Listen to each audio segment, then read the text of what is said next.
Great to be here.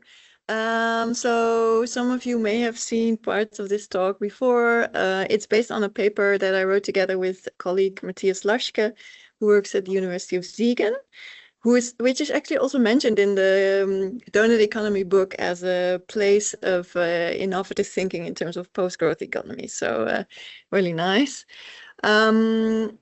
He's not an economist though. So Matthias and I, we are both interaction designers. We work in the field of human-computer interaction, but basically what we do is we do research about how people use technologies. And for me particularly, as Oana already mentioned, I do research about how technological innovation, especially focused on everyday life and domestic sectors, change everyday living. From a more sociological perspective. And in addition to that, of course, we train interaction designers. So the future designers who develop the apps or your thermostat or, well, whatever gadget you can think of is what we teach our students to make, which is also sometimes quite a bit conflicting for me as someone who is concerned with actually the environmental impact of everyday life and how design has an effect on that. And so in this paper, Matthias and I, we try to sort of get our heads around this role that designers play in shaping the resource intensity of everyday living. And so in this talk, I will first offer a brief overview of the perspective that we made, and that is informed by a social practice theory, a theory from sociology. And I then move on to argue how what we have identified as a techno-hedonist persona is actually very important in catalyzing this role of design in increasing resource intensity. And by identifying that persona, we have also thought about how we might change that role, and we propose something that we have called an eco-harmonist persona, which has potential, I think, to support students in a very accessible way in developing designs that work towards a post-growth rather than a growth-oriented society.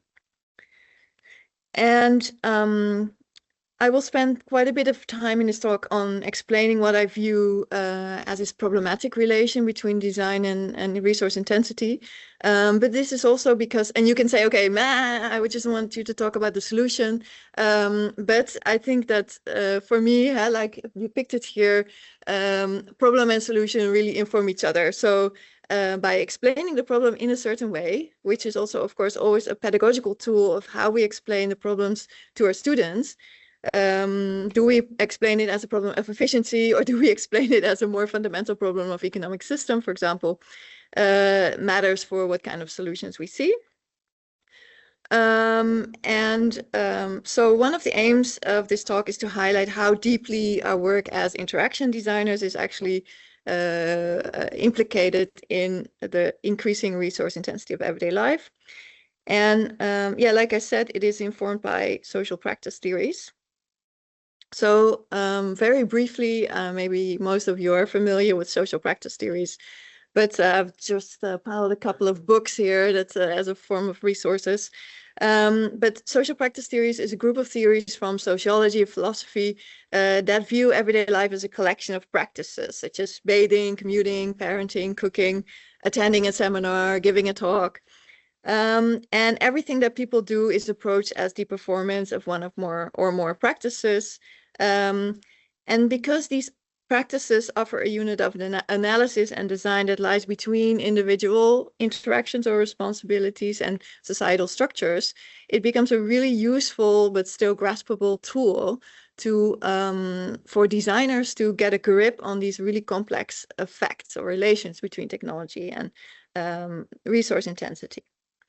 And we've used this perspective of practices to think about a couple of mechanisms by which the resource intensity of everyday living increases. And the first one is accumulation. So accumulation describes the effect of things attaching themselves to everyday life. And an important reason why this happens is because things have unique capabilities that humans do not have. So very early on, these were maybe sharp edges or high strength. And more recently, it's more about remembering large amounts of facts or measuring things very precisely.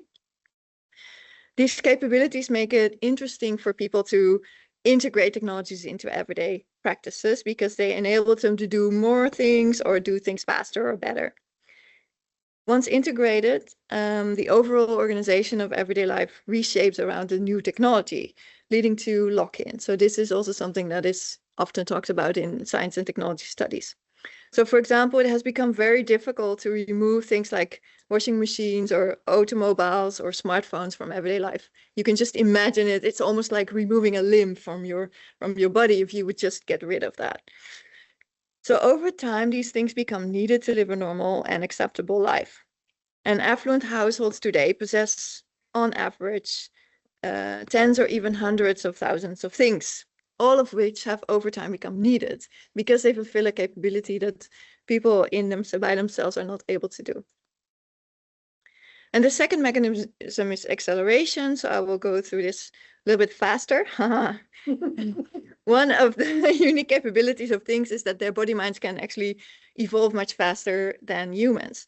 So this places them on an evolutionary advantage over humans.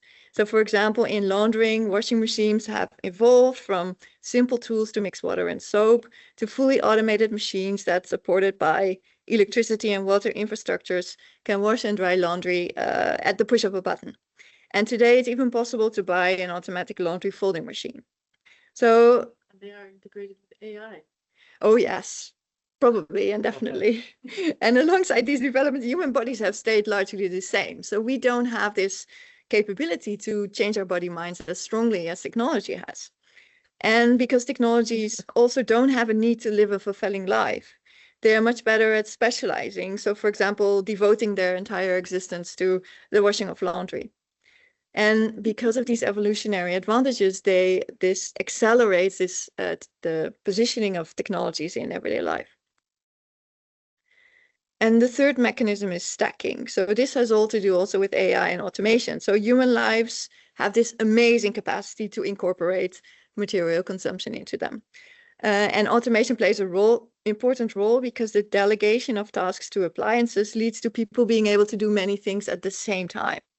So for example, laundering again, but keeping home warm, doing the dishes, cooking, vacuuming, watching television, and socializing can all be done at the same time. In addition, mobility technologies enable a life to cover a larger space. So in other words, these automated technologies enable people to stack more living and thus more consumption in the same amount of time. And this process is continuing into the future with developments towards autonomous vehicles, smart homes, and generative AI.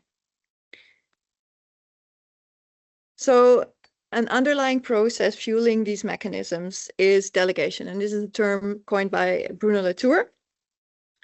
And this is defined as the passing of tasks in a practice from humans to technologies. And delegation has enabled humans to achieve much more than they could have ever achieved without technologies. And that's not just a negative thing. So we can see delegation as a positive aspect. But we argue in the paper that a pursuit of economic growth, of trying to sell more and more things, has led to what we can call over-delegation. And for defining what is actually over-delegation, we turn to this concept of consumption corridors, which is developed by a group of researchers. I think also some of the people I work with. And they think about levels of consumption, not necessarily individual consumption, but more society or practice level consumption, as possible to be situated between two lines. One is the line of poverty, above which you want to have a consumption to have a dignified life. But there is also an upper level above which consumption can be considered overconsumption. Doesn't really contribute to a better life, but it does make life more resource intensive. And affluent consumption in Western societies has already a long time ago passed this level of overconsumption. And we are now really well above, at least most of us in affluent societies. And this techno-dependent, resource-intensive lifestyle are having their toll on the planet. But there's also a reason to argue that they are not good for well-being. So we talk about this as well in the paper. So when technologies at home or in factories take over tasks that humans would previously perform to live their lives, people unlearn the skills to perform these tasks. They might learn new skills in return that become important for living an acceptable or good life in the technology-enhanced society. But what has also happened over the past decades in parallel with Industrial Revolution is that everyday living in Western affluent societies has become more passive and sedentary. People do and make less, and they passively consume more, such as transportation, heat, food, media content, etc. And studies are increasingly showing that such passive lifestyles are negatively affecting human well-being, or conversely, that people who live active lifestyles and perform more skilled activities are healthier and happier. In parallel, the growing role of technologies in practices is leading to what we coin here artificialization, and others have also talked about this, where spaces and processes are no longer directed at human or living non-human needs, but towards the needs of technologies. So all this infrastructure that we see here was not built for people, it's built for cars. Or think, for example, of how living rooms are now decorated to face television, or how people tidy their homes for their robot vacuum cleaners to do their jobs. And finally, delegation of tasks to technologies shifts power balance over everyday life from people in their situated circumstances to technologies, and by extension, the designers of these technologies. So thermostats, for example, are responsible for managing one of the most automated, but also in homes, most resource-intensive aspects of everyday life. And they are notoriously difficult to set and to understand. In many cases, people never change the default setting of their thermostat, which places a lot of decision power over their everyday living environments in the hands of the developers of these systems. And so people become disempowered. So this is a whole stack of problems, but they all relate together. And that's what I want to get to now. So design plays an important role in continuously pushing this process of delegation by developing technologies that largely unquestioningly, or actually they are celebrated to make life easier, to take over human tasks. And this tendency of design to do this, to enhance delegation, is fueled by a dominant idea about what users want.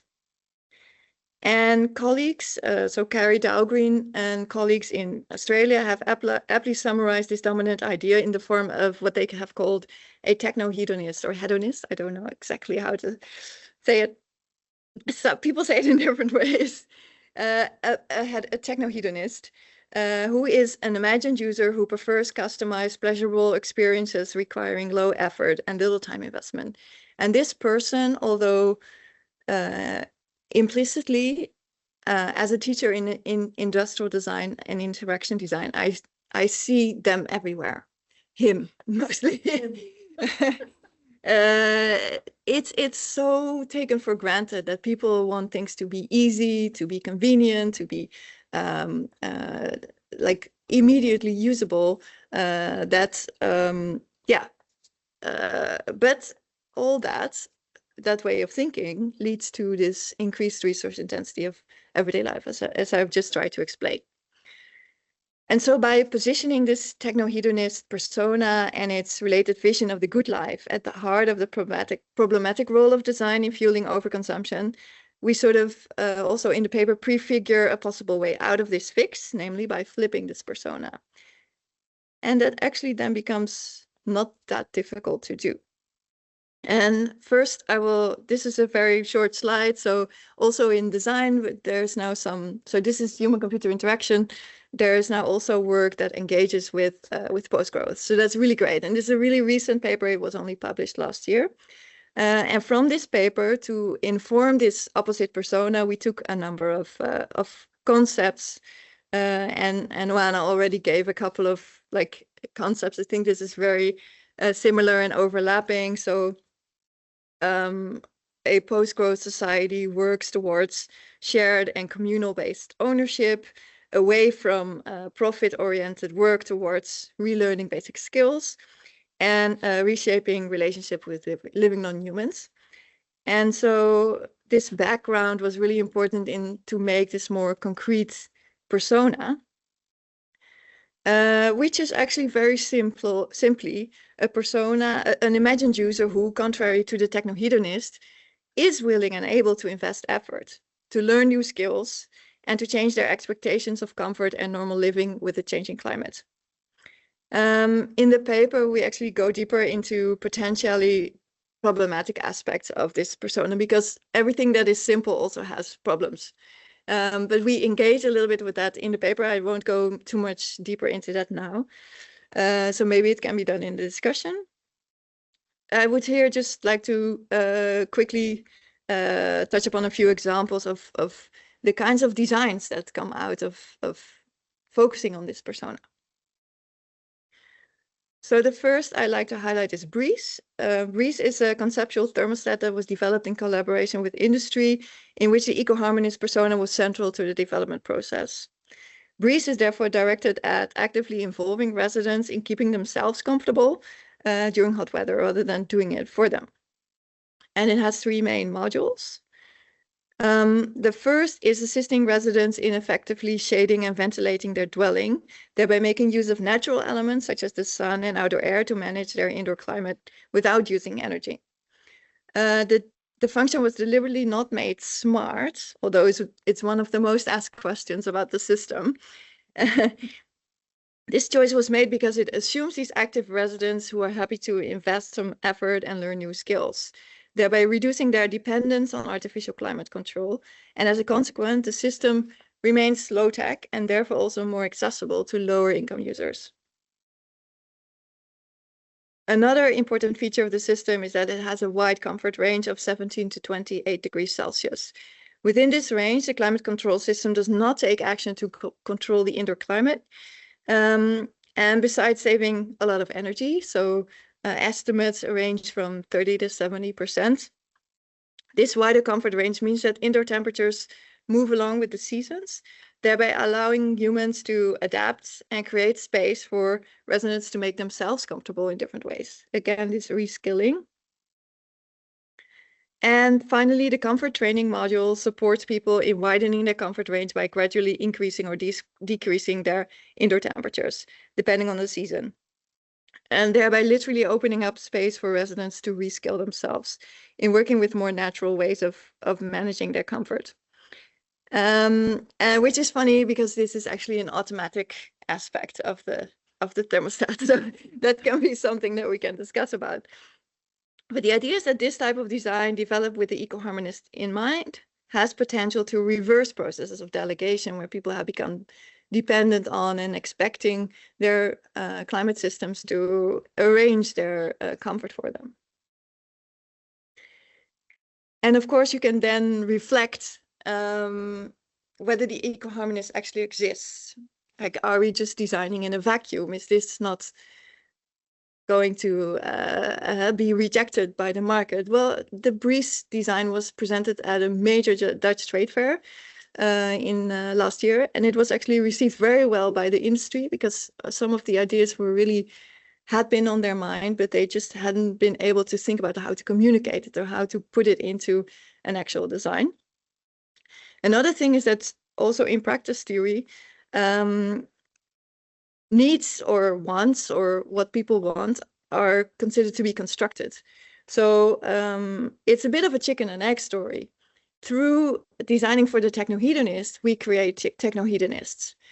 Through designing for a eco-harmonist, we might create eco-harmonists. So it's really difficult problem and it's not a solution, but I think there is something to thinking about this eco-harmonist more. And we see that this also already happens to a certain extent. Of course, there are many examples out there that are actually designed for people who are willing to invest effort and time. So this is the low-tech magazine solar website, which only works when the sun is shining in the right place. Or one of my PhD students researches the concept of bike kitchens, in which people are supported in learning how to fix their own bicycles. Then to go a little bit further also in teaching, I use the Eco-Harmonist in various ways in my teaching. And what is so nice about it is that it's such a simple concept. So along with the explanation of the Techno-Hedonist, it's quite easy to depict the Eco-Harmonist and to explain what they're about. And usually people recognize this Eco-Harmonist as somebody in their own surroundings or maybe in themselves, that they do exist. But there is also, of course, designers also like to make critiques. So this is an example that I often use also to critique the Techno-Hedonist. This is NetEasy. It's a Netflix watching robot. And it's, of course, designed for the Techno-Hedonist to help them save even more time, because how much time can you save when you don't have to watch Netflix yourself? And it really makes also the students think about, like, yeah, why do we actually want to save time? And what do we consider as chores that we want to delegate to technology? And what things actually do we find important and we don't want to delegate it? Students have also come up with more speculative designs, such as the Municipan, which is a speculative design directed at more communal way of living and cooking, which is again inspired by this Eco-Harmonist persona idea. And together with a student, we are going to present a project that he did on a micro factory, which was even zooming in further on the role that designers can play in creating post-growth economies where mass production was imagined to have been replaced by micro factories that sort of really are super micro in the sense that they are box bikes that cycle through neighborhoods. What do they produce? Hmm? They repair. Yes, they repair things. So they produce things from plastics you have and they transform them with 3D printers into something. Yeah. And also, again, like, and actually this slide should have been after the Netflix watching robot, make students think about, like, actually doing the dishes can be a very fulfilling activity. And they started thinking about this, the sensory experience of doing the dishes, and that there are actually no dishwasher brushes for children in the market, while actually it can be a good learning experience for them to, if, for example, chemistry, you learn about fat and soap in doing the dishes, it can be a nice conversation starter, etc. So to close, I think that the Eco-Harmonist persona has potential to help students think about other, like, alternative ways of looking at everyday life and what their role as a designer in it is, by critiquing the often implicit techno-hedonist assumptions, as well as being a very usable tool to design in a different way towards less resource-intensive ways of living. And this is a link to the paper, and the brief design is you can find it on that website. Cool. So thank you.